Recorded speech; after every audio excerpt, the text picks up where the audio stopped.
नमस्कार साथियों, Delhi IAS academy के यूट्यूब प्लेटफ़ॉर्म पर एक बार फिर आपका स्वागत।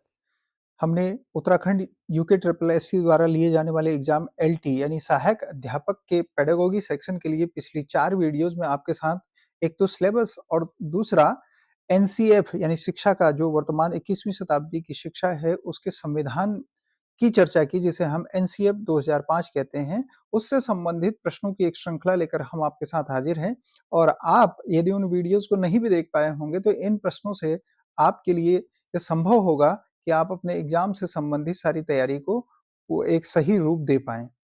तो हमारा आज का पहला प्रश्न है, इनमें से कौन-सी राष्ट्रीय पाठ्यचर्या रूपरेखा 2005 का मार्गदर्शी सिद्धांत नहीं है पूछा है। एग्ज़ाम हॉल में अक्सर हम इसे स्किप कर जाते हैं। ये छत्तीसगढ़ टेट में 2011 में पूछा। ज्ञान को स्कूल के बाहरी जीवन से जोड़ना, पढ़ाई को रटंत्र प्रणाली से मुक्त करना, अंग्रेजी भाषा में शिक्षा देना, बच्चों को चहुमुखी विकास के अवसर उपलब्ध कराना। तो हमें ध्यान होगा कि अंग्रेजी भाषा में शिक्षा देना ये बाध्यकारी सिद्धांत नहीं है, बल्कि ये कहा गया है कि हमें मातृभाषा में शिक्षा देनी होगी, तो गलत उत्तर ये है कि अंग्रेजी भाषा में शिक्षा देना, ये इसका मार्गदर्शी सिद्धांत नहीं है। अगला प्रश्न है राष्ट्रीय पाठ्यचर्या रूपरेखा 2005 के दस्तावेज में भाषा के लिए निहित है। ये छत्तीसगढ़ टेट में ही 2011 में पूछा गया। भाषा को लेकर के एक भाषा, 2 भाषा, 3 भाषा या बहुभाषा किसमें हमें पढ़ाना चाहिए, इसकी बात की गई। तो ऐसा कहा गया है कि 3 भाषाओं को त्रिभाषा सूत्र जो मैंने आपको कहा था कि कोठारी आयोग ने जिसकी रिकमेंडेशन की थी कि हमें भारत में शिक्षा को बेहतर बनाने के लिए स्कूलों में त्रिभाषा 3 भाषाओं का प्रयोग करना होगा, ऐसा। अगला प्रश्न है, राष्ट्रीय पाठ्यचर्या की रूपरेखा 2005 के आधारभूत सिद्धांतों में निम्न में से कौन-सा एक सम्मिलित नहीं है पूछा है। ये उत्तराखंड टेट में पूछा है 2011 में और लिखा है अच्छी बाह्य परीक्षाओं का आयोजन करना, रटने को महत्व प्रदान न करना, पुस्तकों से विशिष्ट ज्ञान प्राप्त करना, ज्ञान को वास्तविक जीवन से जोड़ना। ये तीनों देखेंगे तो ये तो हैं, रटने को महत्व प्रदान न करना, ये तो है। पुस्तकों से विशिष्ट ज्ञान लेना ये भी है और ज्ञान को वास्तविक जीवन से जोड़ना और ये नहीं है अच्छी बाह्य परीक्षाएँ।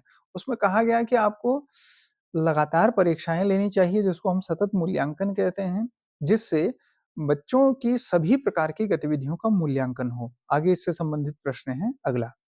राष्ट्रीय पाठ्यचर्या की रूपरेखा 2005 के अनुसार गणित शिक्षण का मुख्य उद्देश्य क्या है? यूटेट में पूछा है 2011 में।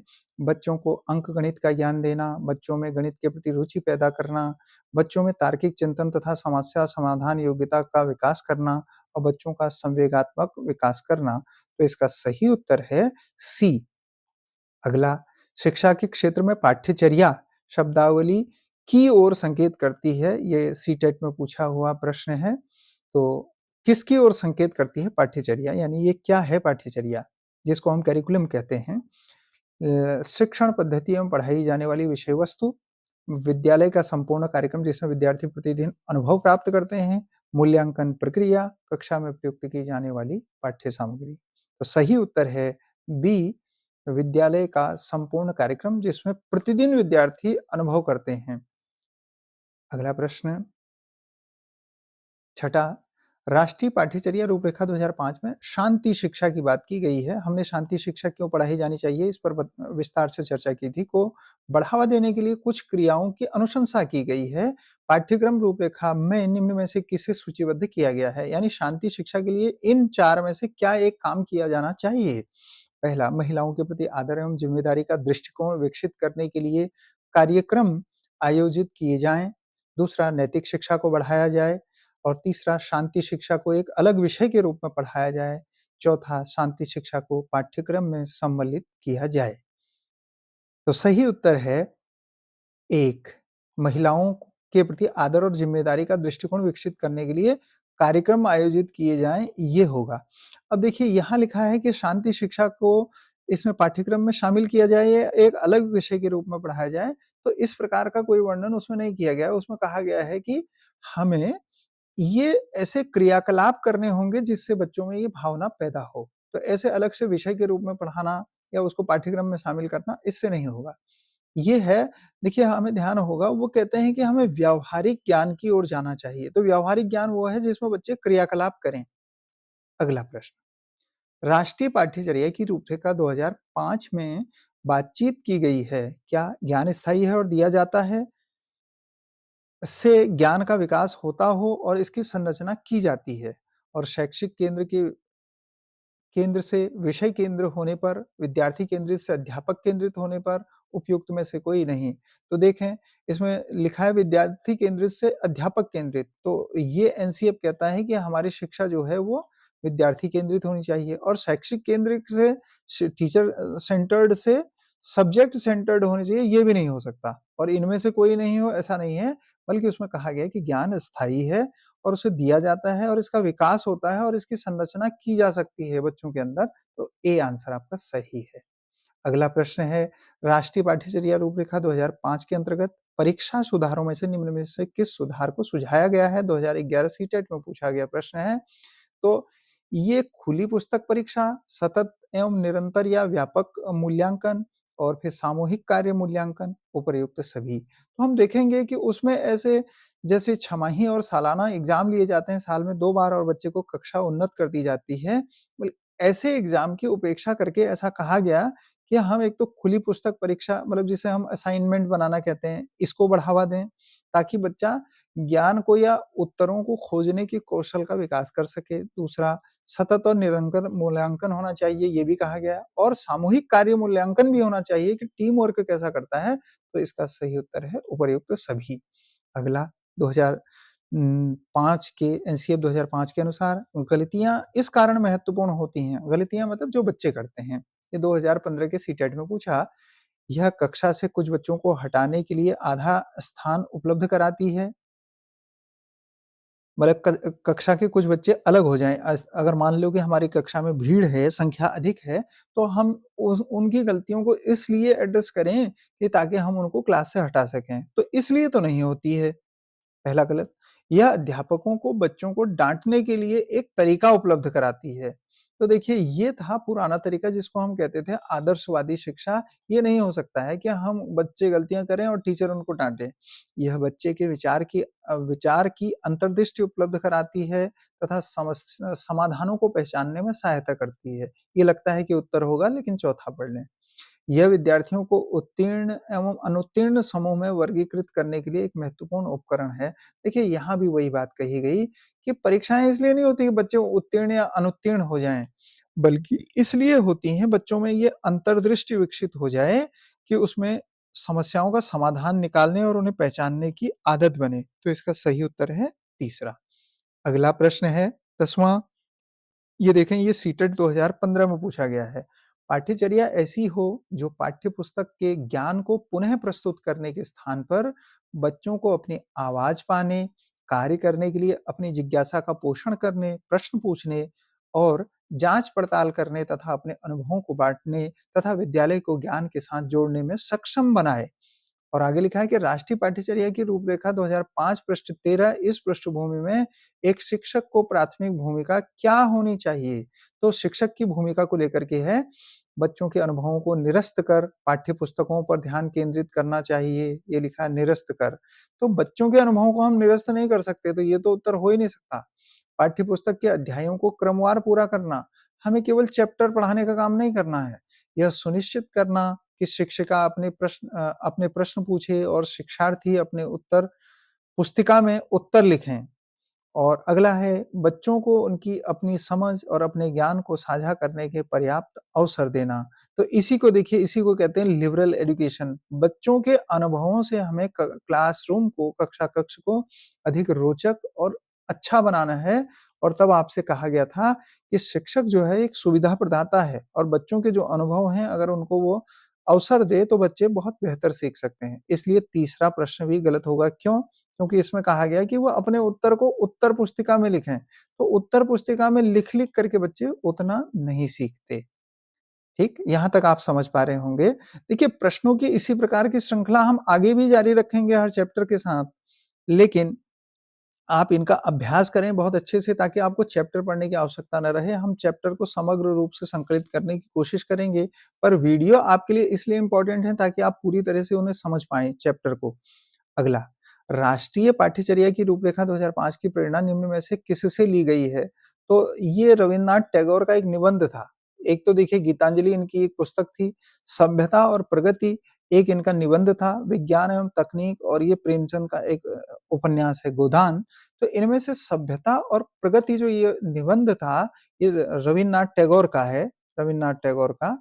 तो ये रवीन्द्रनाथ टैगोर के इस निबंध से प्रेरित है और इस निबंध का उद्देश्य क्या था कि हम बच्चों को बच्चे कैसे सीखते हैं उसको महत्व दें और स्कूलों में उसका प्रयोग करें। तो सभ्यता और प्रगति ऐसे याद रखेंगे। अगला 12वां राष्ट्रीय पाठ्यचर्या की रूपरेखा 2005 के दिशा निर्देश के अंतर्गत आता है। क्या आता है उसमें? ज्ञान को स्कूल के बाहरी जीवन से जोड़ना, पढ़ाई को रटंत प्रणाली से मुक्त करना, परीक्षा को अपेक्षाकृत सरल बनाना और उपर्युक्त सभी। तो ये सब चीजें उसमें शामिल हैं। अच्छा, आगे राष्ट्रीय पाठ्यचर्या की रूपरेखा 2005 के मार्गदर्शक सिद्धांतों के विषय में सत्य कथन है। क्या सत्य कथन है? पाठ्यचर्या पाठ्यपुस्तक केंद्रित होनी चाहिए। अधिगम प्रक्रिया के अंतर्गत न समझ आने वाली अवधारणाओं को रखना चाहिए। देखिए लिखा है न समझ आने वाली अवधारणाओं को रखना चाहिए, बल्कि समझ आने वाली रखनी चाहिए। और हमने एनसीईआरटी में पढ़ा था कि पाठ्यचर्या जो है वो पाठ्यपुस्तक केंद्रित नहीं होनी चाहिए, बल्कि उससे बाहर उसमें होना चाहिए। तो ये दोनों तो नहीं हो सकते, दो उत्तर गलत हो गए। गतिविधिपूर्ण अधिगम को हतोत्साहित किया जाना चाहिए लिखा है, प्रमोट करना चाहिए नहीं, डिमोट करना चाहिए लिखा है। तो ये भी नहीं हो सकता, 3 आपके गलत हो गए। और अगला है ऐसी भावनाओं को प्रोत्साहित करना चाहिए जो राष्ट्रीय चिंताओं पर आधारित हों। और आपने देखा होगा कि उसका 5वां सिद्धांत ये है कि राष्ट्रीय मूल्यों से ओतप्रोत बच्चों को तैयार करना होगा। तो उत्तर नंबर 4। 14वां प्रश्न एनसीईआरटी 2005 के अनुसार सीखना है एक क्या? सीखना किसे कहते हैं? पहला, ज्ञान के निर्माण की प्रक्रिया है, ज्ञान अवरुद्ध करने की प्रक्रिया है, यह व्यक्तित्व के विकास को प्रभावित नहीं करता है, लिख दिया। और अगला लिखा उपर्युक्त में से कोई नहीं।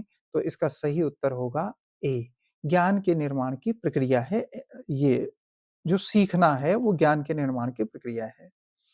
अगला है, देखिए साथियों, ये हम इसलिए तैयार कर रहे हैं ताकि आप प्रश्नों के रूप में इसे समझ पाएं चैप्टर को। देखिए ज्ञान होना, जानकारी होना एक अलग विषय है, जबकि प्रश्नों के रूप में इन्हें समझ लेना, कहाँ नहीं है पूछा है, कहाँ है पूछा है और उसमें सामान्यतः क्या अंतर होते हैं, हम प्रश्नों के माध्यम से आपको वो अभ्यास कराना चाहते हैं।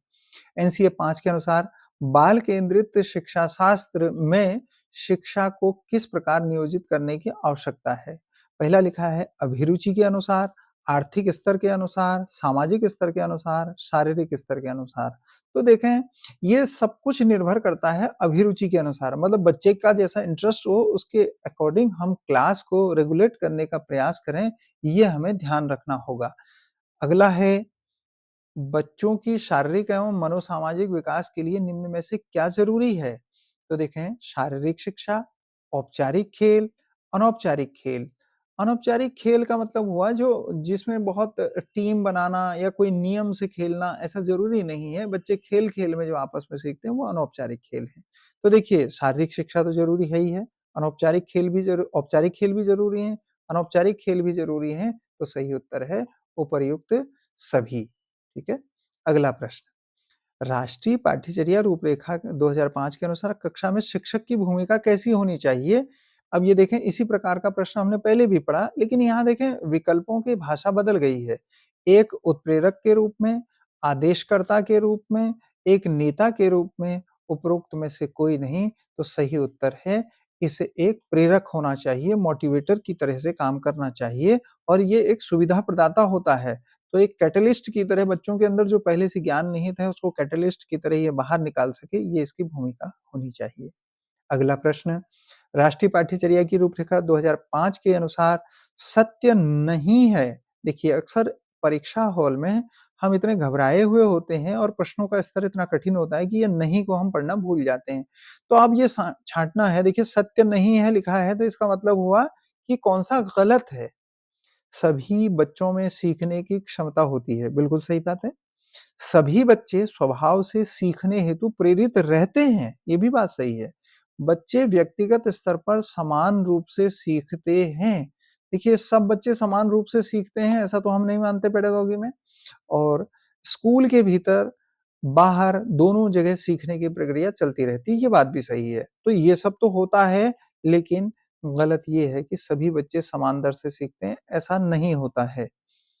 ठीक है? अगला प्रश्न है प्रश्न संख्या 19। उसमें लिखा गया है कि एनसीएफ 2005 के अनुसार भाषाई अल्पसंख्यक वर्गों के बच्चों को शिक्षा किस भाषा में दी जानी चाहिए? उनकी मातृभाषा में, अंग्रेजी में, हिंदी में, उपर्युक्त सभी में।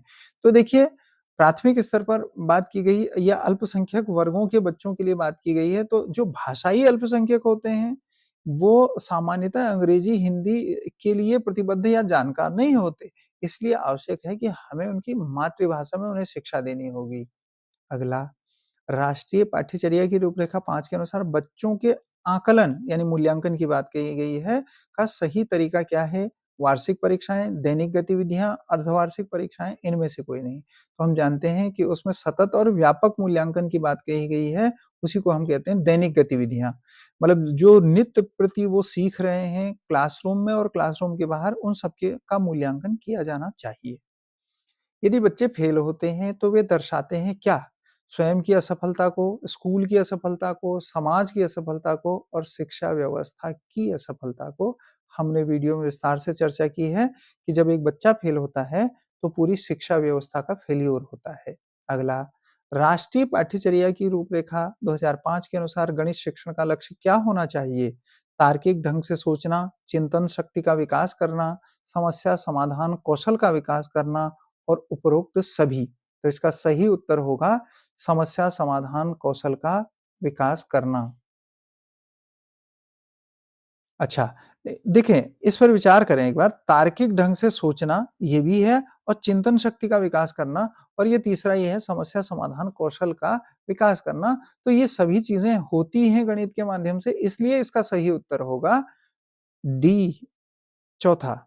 तो ये तीसरा इसका उत्तर नहीं होगा, इसका चौथा उत्तर होगा उपरोक्त सभी। अगला प्रश्न, संरचनावादी उपागम बताता है कि ज्ञान की संरचना के लिए अत्यंत आवश्यक है दंड तथा पुरस्कार, यंत्रवत याद करने की शक्ति, अनुबंधन और विद्यार्थी का पूर्व ज्ञान। तो देखिए, संरचनावाद मानता है कि बच्चे में ज्ञान पहले से निहित है, केवल उसे बाहर निकालना है। तो सबसे ज्यादा आवश्यकता होती है विद्यार्थी के पूर्व ज्ञान की। संरचनावाद ऐसा मानता है। एनसीएफ 2005 के अनुसार बच्चों की गलतियां इस कारण महत्वपूर्ण होती हैं कि क्या यह कक्षा के कुछ बच्चों को हटाने में सहायक हैं? ऐसा प्रश्न पहले भी आ चुका। यह अध्यापकों को श्रेष्ठ बनाने का अवसर करती हैं और अवसर प्रदान करती हैं। विद्यार्थियों को उत्तीर्ण तथा अनुत्तीर्ण चिन्हित करने में सहायक होती हैं। यह बच्चे के विचारों को अंतर्दृष्टि उपलब्ध कराते हैं तथा समाधानों की पहचान करते हैं। तो ये चौथा इसका सही उत्तर है। एनसीएफ 5 के अनुसार सुझाव दिया गया है कि सूचना को न माना जाए क्या? साक्षरता न माना जाए, शिक्षा न माना जाए, ज्ञान न माना जाए या कौशल न माना जाए। तो कहा है कि सूचना को ज्ञान मानने से बचना चाहिए। अगला प्रश्न, राष्ट्रीय पाठ्यचर्या की रूपरेखा 2005 में शांति शिक्षा को बढ़ावा देने के लिए जिन क्रियाओं की अनुशंसा की गई है, ये प्रश्न दोबारा आ गया है। तो इसमें महिलाओं के प्रति आदर और जिम्मेदारी को विकसित करने के कार्यक्रम आयोजित करना। 2005 एनसीएफ 2005 में सिफारिश करता है कि विज्ञान की शिक्षा का केंद्र क्या होना चाहिए, मतलब विज्ञान क्यों पढ़ाया जाना चाहिए?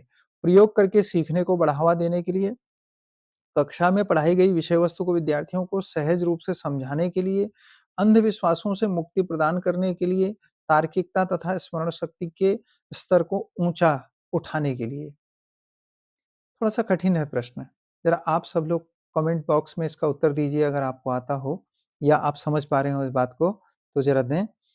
तो इसका सही उत्तर देखिए, लगता है कि ये हम अक्सर क्या करते हैं एग्जाम हॉल में कि जो बड़े-बड़े विकल्प होते हैं उसे हम उत्तर मान लेते हैं, और यहाँ ये प्रयोग किया गया है। और देखें, उसके बाद भी इसमें लिखा है तार्किकता तथा स्मरण शक्ति का स्तर ऊंचा उठाना। तो देखिए, यहाँ स्मरण शक्ति की बात की गई है और ये मेमोराइज करने की उपेक्षा करता है, अवॉइड करता है मेमोराइज करने को, तो ये उत्तर तो हो नहीं सकता। और अब देखें, प्रयोग करके सीखने को बढ़ावा देना, ये विज्ञान का असली उद्देश्य ये नहीं है। असली उद्देश्य तो ये होता है कि बच्चे अंधविश्वास से मुक्त हों, उनका समाज जिन अंधविश्वासों से भरा हुआ है उससे मुक्त हो जाए। तो सही उत्तर सी। बहुत सारे लोगों का सही उत्तर भी होगा। चलिए, अच्छी बात है। आप लोग परीक्षा में इसका उपयोग करेंगे इस कौशल का।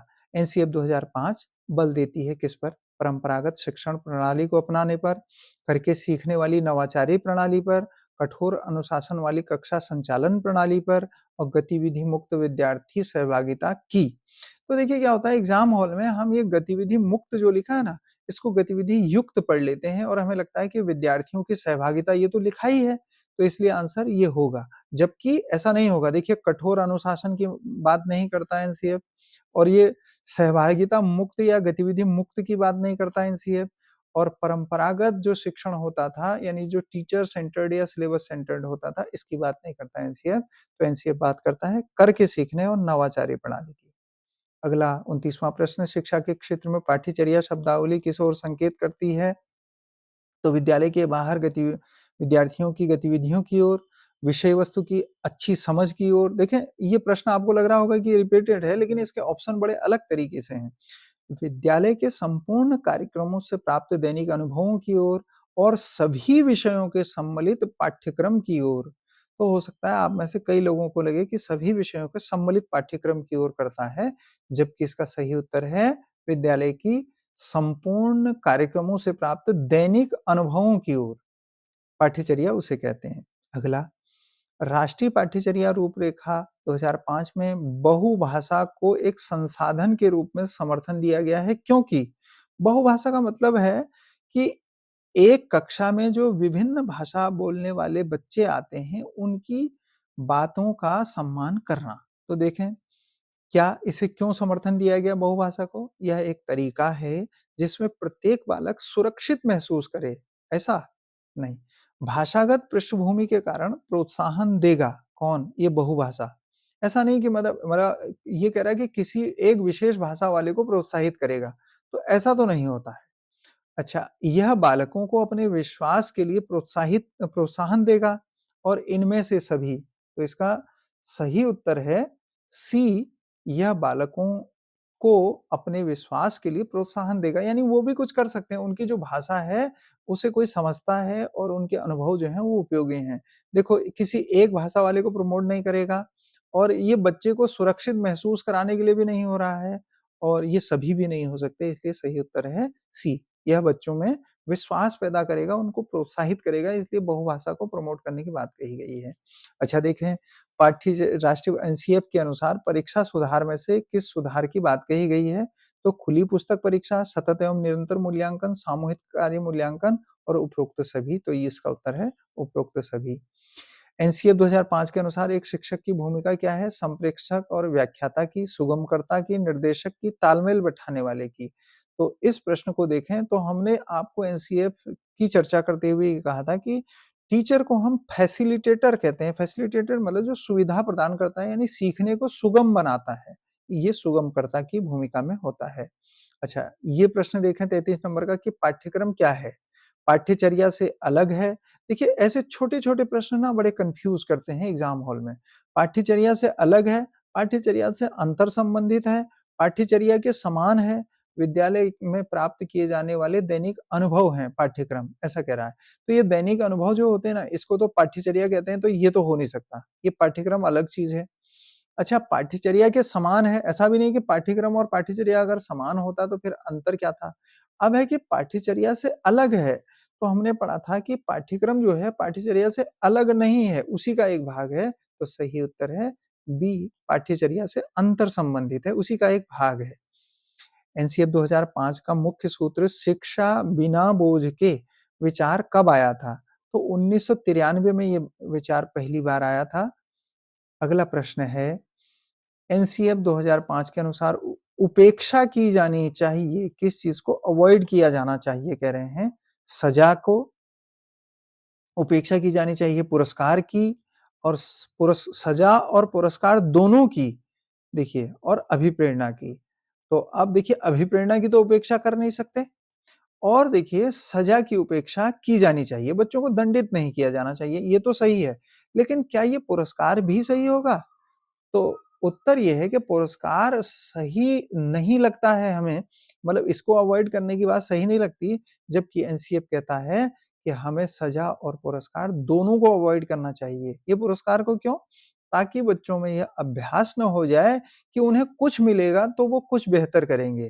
तो ये अभ्यास ना पड़े, तो वो बेहतर करें अपनी क्षमता से, अपनी रुचि से, अपने प्रयास से। इसलिए नहीं कि उनको कोई पुरस्कार दिया जाएगा, ठीक? इसलिए इसको अवॉइड किया जाता है, तो सज़ा और पुरस्कार दोनों की उपेक्षा की जानी चाहिए। अगला, पाठ्यक्रम निर्माण की आवश्यकता क्यों होती है? ये कारण बताना है हमें कि पाठ्यक्रम क्यों बनाया जाता है, जिसको हम सिलेबस कहते हैं। ये करिकुलम नहीं है, ये सिलेबस है। तो इसकी आवश्यकता शिक्षक की सुविधा के लिए, शिक्षा के उद्देश्यों की प्राप्ति के लिए, पालकों को पाठ्यपुस्तक उपलब्ध करवाने के लिए और इनमें से कोई नहीं। तो इसका सही उत्तर है शिक्षा के उद्देश्यों की प्राप्ति के लिए सिलेबस बनाया जाता है।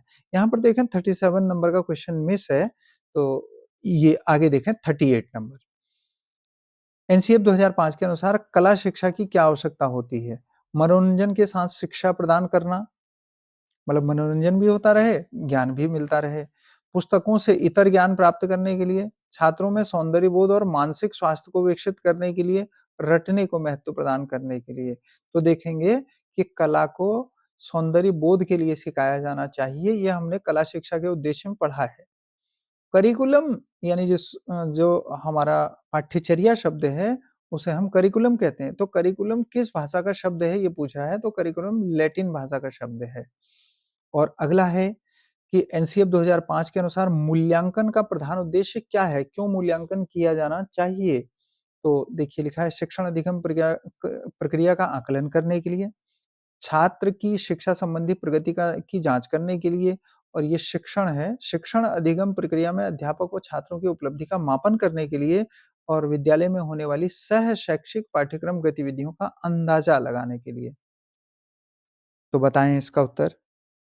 इसका सही उत्तर देखिए, एक बार तो लगता है कि सह शैक्षिक गतिविधियों का अंदाजा लगाने के लिए मूल्यांकन किया जाना चाहिए।